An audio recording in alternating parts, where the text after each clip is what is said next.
Hey everyone, so I wanted to do just a little update on my hydroponic experiments. Um, the lettuce still isn't ready. I haven't been able to get the lettuce in. Still going to take a couple more weeks. I want to let the roots develop. But what I did do is, I've been keeping my eye out for supplies. This is a Omaha Steaks. I don't know if this is nationally. It's a national company.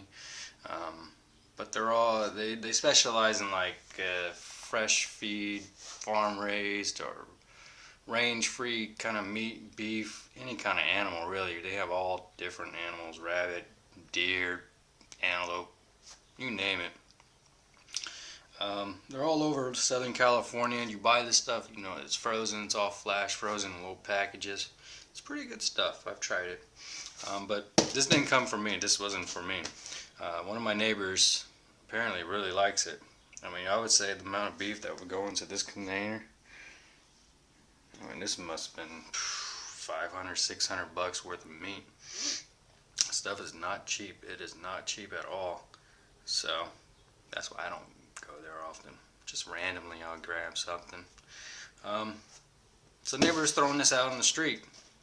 He put it on top of his recycling bin. I'm like, ooh, I got an idea with that. I can use it for hydroponics. So, went ahead and filled it with tap water. I have a bubbler down in there, and just so I can get some of the chlorine out of there. I don't know what's up with this pump. It's a tiny little thing. It ain't doing much. It ain't bubbling at all. There we go. Oh, I think it just burned out. It just burned out. Come on, stupid.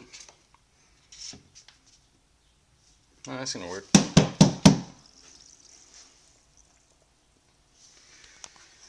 Oh, brother.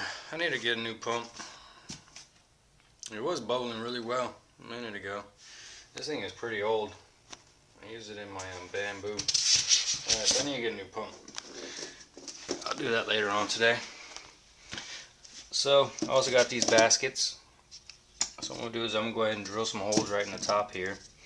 Place these in, like so. Do lettuces, romaine. I might stick a tomato in there, see what it goes. Maybe a chili pepper. I'm not sure yet. Just messing around with it. So. But I do have a cracky setup already done. This right here is just to help block the sun, so I don't get algae in here. So what I have is just one of these little, takeout trays. They put a sandwich in it. Cut a hole in it. Ran 2 pieces of twine, taping it over to the side. And that's keeping it above water so it's not floating. Right here is just some perlite. I'm not having any trouble with perlite getting down to the bottom or escaping the basket, so that's perfect. I did give it a good rinse to get all the dust out of there so the water isn't turning white. Yeah, I'm growing medicine, aka marijuana. Heard this stuff does really well in hydro. I just want to test it out and see how it does. A buddy of mine had a bunch of seeds, and I was telling him I was doing hydro, so he tossed me down a couple seeds. He was like, yeah, this stuff does well in hydro, it grows fast, and you'll see pretty much immediate results. So I'm going to give it a shot, just so I can see how the nutrients and plant and roots and how everything works. It's not something I'm going to carry full term. Just want to see how it goes. So far, no roots on the bottom. It's about a quarter of the way, or quarter, probably less, probably an eighth of the basket is underwater. And the roots are pretty, when I put it in there, the roots are pretty long. They were already touching the bottom, but they haven't poked through yet. And my same setup, my grow light, which does really well. Here are the lettuce. Doing pretty good, pretty big. I have 2 each, so I can go ahead and separate these and put them over there. So there'll be 4 of them. We'll take out 4 of those, and I'll be left with 2. Might get some rhubarb, or maybe I'll do some, since these are aggressive, I want to go with other aggressive root growers. I do have some Swiss chard I could also do, so I'll probably give that a shot. Alright, just wanted to give you guys an update. Went to the hydroponic store again, and I was asking about, mixing nutrients with another nutrient so you can get a higher NPK. And the guy told me, is like, mixing it does not really adjust or change your NPK from one formula to another. So if one is the nitrogen say is 3, and then you add another nitrogen that is 15, you're not going to get 18. He said it's about parts per million, which I need a ppm meter to tell me how many parts per million of nutrient I have to volume of water. Tell me something about when you're blooming, ideally you want it at 1,000 parts per million, and if you get up to 12,000 or 1,200 parts per million, what you do is you just dilute your water, you add more water to it. I don't know, I asked a guy if there's a book to read or anything like that. I know Bobby or MPH Gardner suggested a few. I've gone online and checked them out. They're pretty expensive. Some I really just can't afford at this moment. That's why, I'm just going to thrift stores. I'm searching the street for anything that people are throwing out so I can repurpose, reuse for the hydro test. So far I've only spent $5 today, 60 cents the other day. That's it. So yeah. Alright, that's my update. I'll do another one on Friday.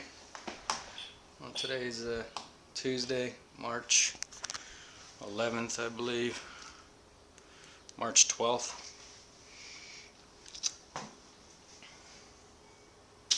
Yeah.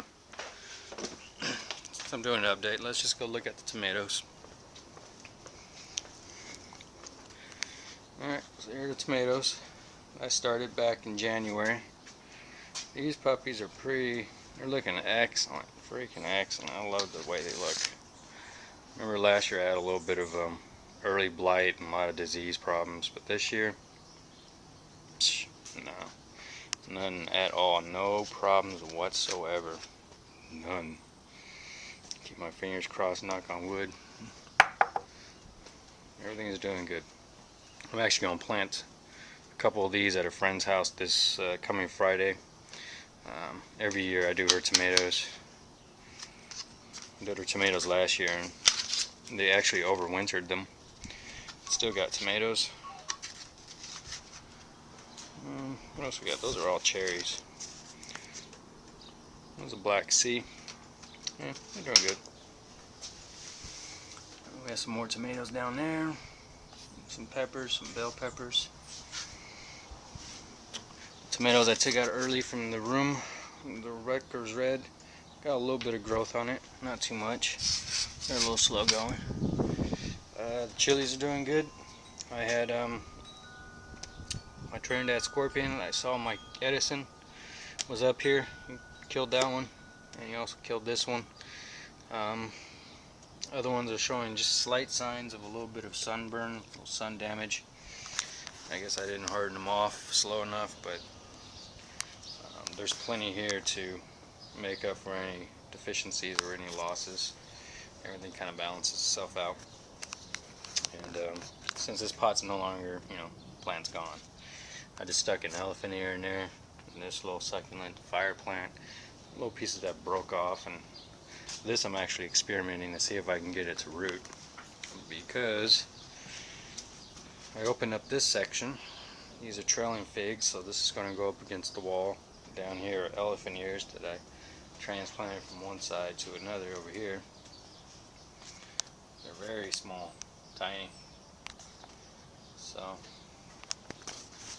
I'm hoping I can sprout roots on these bigger leaves, these bigger pieces, so I can fill that in a little bit faster. Corn, I brought it outside. There was no need for it to be indoors anymore. The leaves are starting to form. There's 1, 2, 3, 4, 5, 6.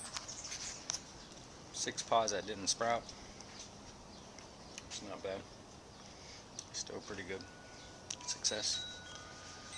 Alright. That's my update for now. Peace.